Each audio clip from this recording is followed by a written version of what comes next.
Há 10 anos, o mundo recebia a encíclica Laudato Si, um marco histórico do pontificado do nosso saudoso Papa Francisco, que tem a proposta de ecologia integral. Ele chamou então a gente para repensar nossa relação com a casa comum, unindo justiça social, meio ambiente e espiritualidade. E hoje, diante dos desafios ambientais cada vez mais urgentes, a gente reflete sobre esse legado, essa mensagem profética e o impacto presente no mundo e no futuro do planeta. Quem ajuda a gente nessa reflexão é o Frei Marcos Rodrigues dos Reis, ele que é da Ordem dos Frades Menores e trabalha no Serviço Interfranciscano de Justiça, Paz e Ecologia. Bem-vindo!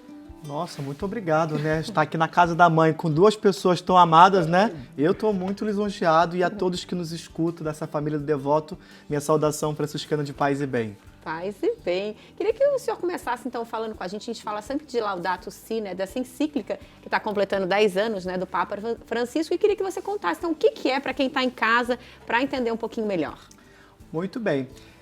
Primeira coisa que poderíamos pensar é que é uma carta, ou seja, o Papa gastou um tempo escrevendo um bilhete, uma carta, alguma coisa cheia de muito carinho e afeto para cada um de nós. E toda a carta, tu marca lá o teu nome e o dia, Ou seja, ele fala de um problema que a gente está vivendo hoje. E de modo muito especial, vai olhar a partir da fé as dimensões cristãs que a gente precisava ter. Olhando a partir do Cântico das Criaturas, mas também do Gênesis, como o irmão já falou já no começo da nosso encontro de hoje, e falando que Deus criou todas as coisas com muito afeto e deu a nós o direito de cuidar. Só que tu sabe como que é, nem sempre a gente cuida tão bem, Às vezes a gente é responsável por uma coisa e as coisas nem sempre vão como a gente pensa que deveria ser. E assim ele fala, olha, o ser humano, na verdade, em vez de criar e cuidar daquilo que Deus deu, ele está criando uma relação de destruição do planeta. E mais do que isso, vai cair sobre nós um sofrimento agudo. E ele fala, olha de modo especial para aqueles mais pequeninos, porque os problemas com eles serão piores. E assim, então, essa carta, ela é uma carta cheia de afeto, cheia de muita fé, mas também um sinal de alerta, porque o nosso futuro pode estar comprometido. E a gente já está vivenciando isso tudo, Poxa vida, é verdade. Um outro dia eu estive com o senhor aqui, Verdade, Frei. E aí eu me lembrava que a gente conversou um pouquinho sobre os problemas lá de Petrópolis. Foi. Nós temos um serviço social lá numa favela em Petrópolis e todo mundo que tem uma memória um pouco fresca lembra dos desastres que aconteceu lá, As casas caindo numa chuva forte. E eu lembro de modo muito especial que naquele momento eu falei, agora chegou mais do que ser urgente, Foi para ontem, E de modo especial, depois que tudo se organizou, quando começava a chover, qualquer pequena chuvinha, as crianças corriam no colo das educadoras, chorando com medo de perder as casas, os amigos e tudo mais. Então é urgente, mas esses pequeninos estão no momento que eles não têm mais nem como correr, senão no afeto daquele que tem fé e pode transformar esse tempo. Então é urgente, mas quem tem fé pode acolher essas crianças e o mundo, É Sem verdade. dúvida. E é uma alegria receber você aqui mais uma vez, Frei Marcos, além de outro dia online, naquele nosso programa Em Comunhão, que foi riquíssimo, em comunhão com essa ecologia integral. E você citando esse exemplo das crianças de Petrópolis, eu estou me lembrando do povo do Rio Grande do Sul, certamente a hora que vem uma chuva forte, de novo é a mesma experiência, aquelas barreiras, as barragens ali de Minas Gerais. Então, quer dizer, veja os desastres ecológicos e essa nossa preocupação e responsabilidade. Agora, a gente escuta ainda, Frei, gostei que você explicou muito bem, encíclica, isso é uma carta, uma mensagem, um bilhete, e de muito amor e de muita consideração. Agora, há quem diga assim, por que a doutrina social da igreja está se envolvendo com isso? Agora, com a campanha da fraternidade, vocês viram como é que a campanha não acabou. A ecologia integral é um assunto, continua. Então, alguém diz assim, não, mas você tem que se preocupar em salvar a pessoa, para que salvar a árvore? O que a doutrina social da igreja tem que falar de criação, de queimada, de enchente e desses outros todos os desastres ambientais? É verdade. E, inclusive, pegando também quem estava acompanhando o começo desse programa, você foi rezar no pé da nossa mãe Aparecida, lembrou o rosto negro dela, E de como que isso acalentou boa parte do nosso país. Mas também lembrar do rio que ela foi encontrada, né?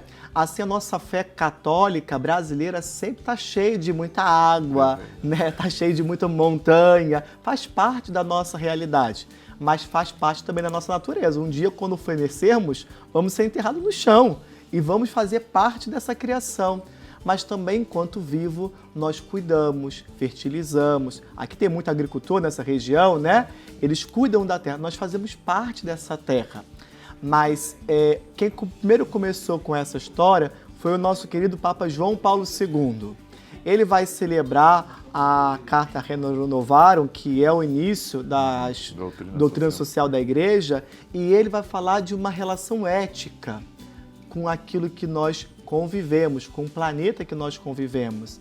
E aí depois com o Papa Francisco ele fala, olha, mais do que isso, a gente precisa também celebrar uma espiritualidade que nos leva à integridade. A gente precisa rezar essa casa, mas também a gente precisa ter atitudes concretas para mudar o destino que todos nós estamos vendo. Sem dúvida. E como que a gente pode, então, fazer para adotar, então, uma ecologia integral, essa sociedade que a gente está vivendo, né? Que práticas que a gente pode fazer? Olha, eu sempre acredito que a primeira grande prática é ser capaz de cavucar lá na nossa fé, sabe? Porque se a gente não acredita em um mundo novo, não adianta você se empenhar. Todo mundo que está aqui acompanhando essa televisão tem uma fé em Deus. Agora, essa fé, ela não é uma fé estática, ela nos provoca a fazer coisa. Tem gente que vem andando aqui a pé enxuto, eu já fiz uma vez isso aí, deu muita bolha no pé, inclusive, né? Quase que desisti no meio do caminho, Nossa Senhora me acompanhou, né? Mas são fés, expressões de fé prática, que te coloca a caminho. Nessa mesma história, qual é a fé que te move para buscar aquilo que Deus pediu para você? Cuidar da terra. Então essa é a primeira experiência. E aí, a partir dessa fé, a gente pode comunicá-la com uma educação ambiental, falar com as crianças, com a juventude. Esse momento aqui é um lugar de educação ambiental, né? Mas também de ações concretas. Primeiro, pequenininho na nossa casa, né? A gente aprendi da minha avó. Ó, se sobrou roupa, dá pro nosso irmão. Se sobrou comida, coloca na terra. Nada de desperdício, não é verdade? A torneira abriu, vamos fechar. A conta de luz está alta, vamos apagar a luz.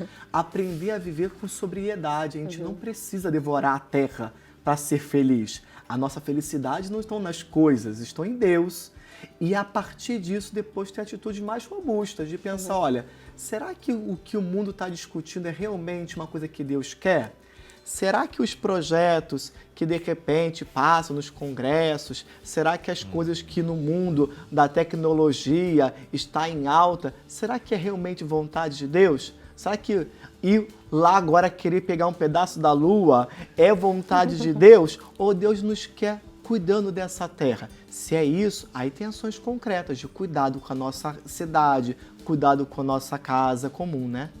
Ô Frei Marcos, é muito bom ouvir você, porque primeiro você traz toda a sabedoria do assunto, a competência, e depois você une isso como um bom franciscano a uma espiritualidade ecológica. E tem a impressão que falta um pouco isso, a gente saber rezar isso. E quando nós estamos celebrando os 800 anos do Cântico das Criaturas esse ano, do nosso São Francisco, desse santo universal, quanto pensar, então, nesses cuidados. Agora, nós conhecemos, a Letícia está perguntando dessas ações práticas, que desafios ainda que você percebe que o nosso povo tem?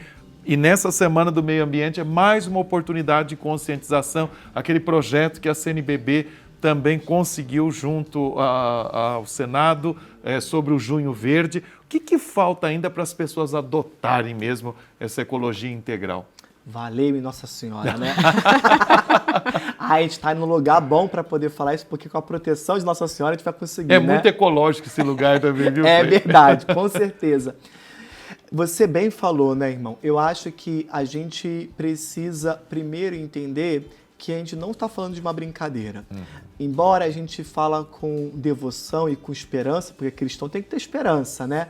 Mas são questões urgentes. Quando a gente olha, por exemplo, para a educação ambiental, as pessoas pensam, eu vou deixar para as crianças aprenderem.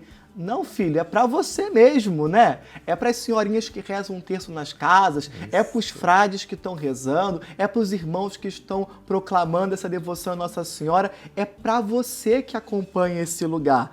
E isso nos falta, a gente sempre pensa que é para o outro, nos falta assumir.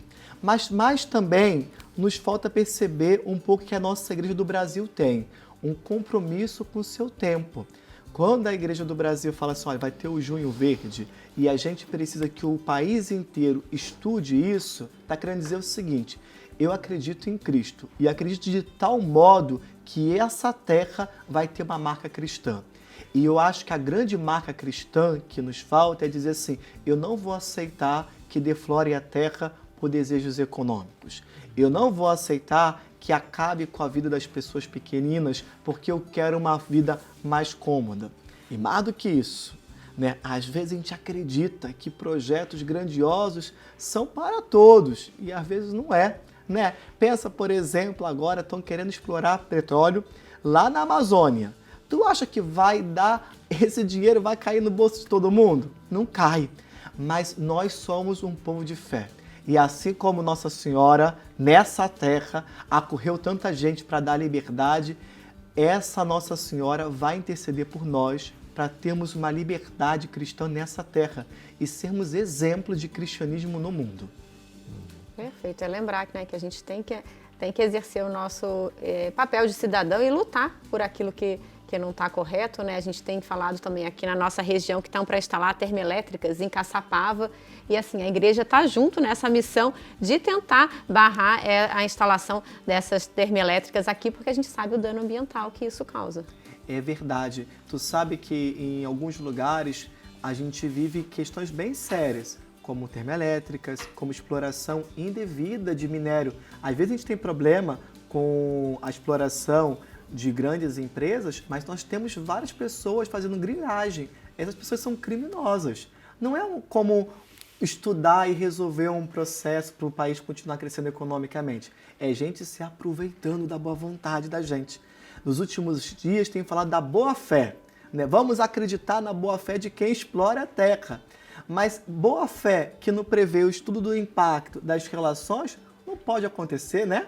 Aqui esse é o lugar de boa fé, porque aqui a gente acredita numa fé que dá acalanto, dá misericórdia e nos apresenta um Deus que salva a todos, não um pedaço, né? Com certeza. Frei, muito obrigada pela sua participação, por trazer essa discussão um pouquinho aqui para a gente nessa Semana do Meio Ambiente. Seja sempre bem-vindo aqui à Família dos Devotos. Eu que agradeço. Saiba que São Paulo inteiro são apaixonados por vocês dois, né? Eu tô aqui até retribuindo inúmeros abraços que todo mundo dá e que você de casa possa acolher essa televisão como também um compromisso com o nosso tempo. Muito obrigado, paz e bem para vocês e para quem nos acompanha. Muita paz para você, tudo de bom e tudo bem, viu, Frei? Que você continue nesse serviço de justiça, de paz, de ecologia, ajudando a nossa consciência a ser mais crítica e cristã, sem perder sempre esse ponto de vista. Obrigado, viu? Mandar um abraço para São Paulo, né? Todo o povo de São Paulo, paulistanos queridos, sempre ligadinho aqui